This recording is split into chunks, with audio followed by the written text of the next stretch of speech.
Iginiit ng Philippine National Police na walang nagpaputok ng baril sa kanilang hanay kasabay ng naging kilos protesta noong September 21.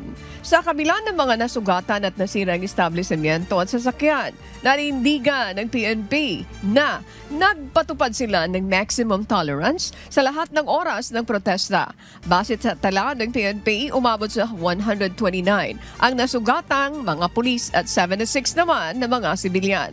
Samantala, naniniwala ang Manila Police District na isang grupo ng mga hip-hop gangster ang nasa likod ng panggugulo sa anti-corruption rally. Kaya naman, iniimbestigahan na rin ng Philippine National Police ang isang Pinoy rapper na ayon sa kanila ay siyang nanghikayat sa iba pa para sumama sa kilos protesta. Nakita po natin doon sa isang video na social media na sinasabi po mayroon pang putok na narinig. Ito po ay monotone na galing po doon sa mga nanggugulo po sa lugar. Nakita po natin na sa kanila galing po yung monotone. Actually po may nakuha po tayong monotone doon sa mga bag po ng mga ilan doon. At hindi lang po monotone, yung mga pintura po na pinapo nila sa mga pulis natin, nakuha din po yon.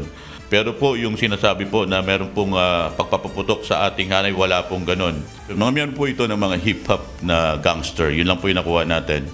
At ang kiniklaim po nila na influensyahan lang po sila ng isa pong tinatawag natin na mga isang rapper na personality.